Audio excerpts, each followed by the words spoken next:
Welcome back. Today we're going to talk about Korean bait fish from a black bass angling perspective. So these are the fish that I find that the bass are feeding on the most. These are the fish that I try to imitate with my flies. So here we go. There are 4 types of fish we will be focusing on today. The first is a smelt. It's also known as wakasagi. They're found in Hokkaido, Japan, and they were imported to parts of California. So many American anglers in California are familiar with them. We have the 3-lip chub. These guys are pretty indiscriminate when they're little. They look like any other minnow, but as they get bigger, they develop very unique features.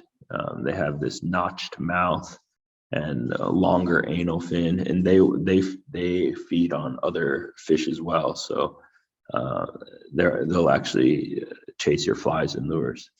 The next fish is a pale chub. This one is found.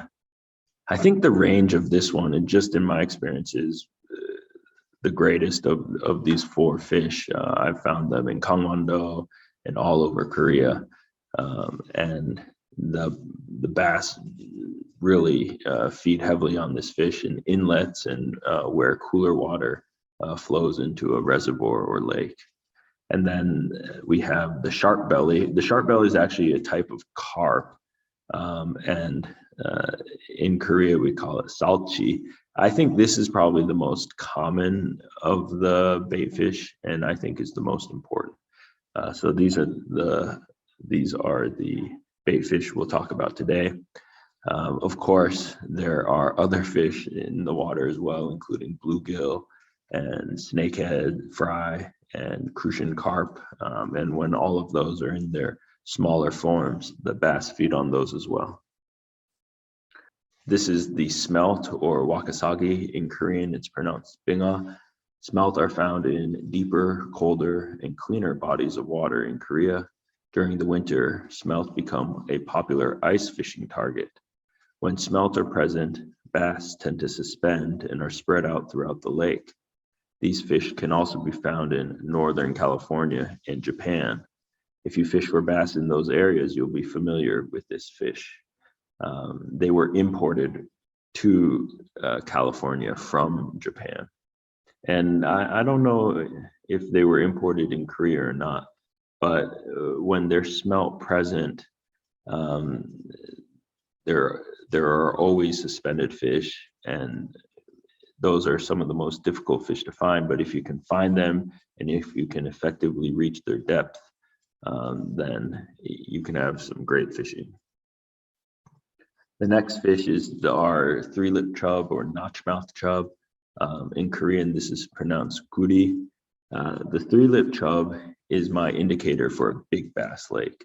These fish can grow to a decent size as well. When they school, they are always moving. You often see 4 or 5 big 3-lips swimming together. They will hit dry flies readily, and the bigger fish will eat streamers as well.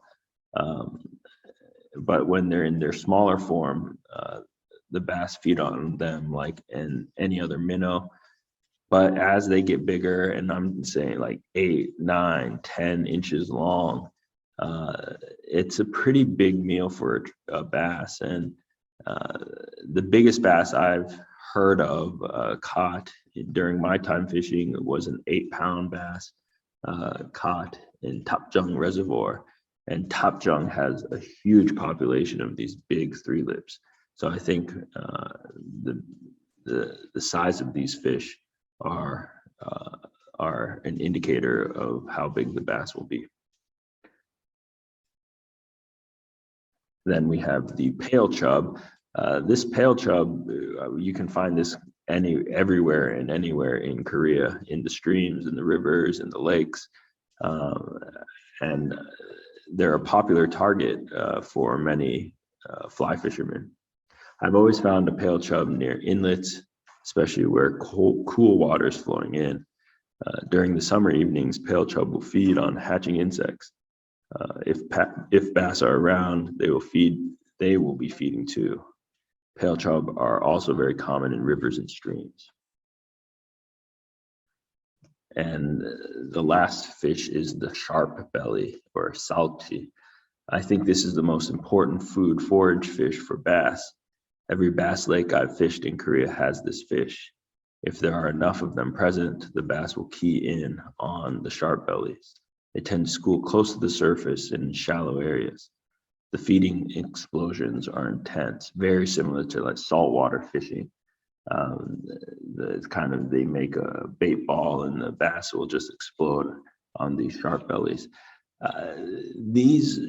These ones are more common in shallower reservoirs, and those are often smaller bodies of water. Whereas the smelt are in the bigger, deeper, and cooler lakes. These guys are often in the smaller, shallower lakes. You could compare it to a highland and lowland types of water in the United States.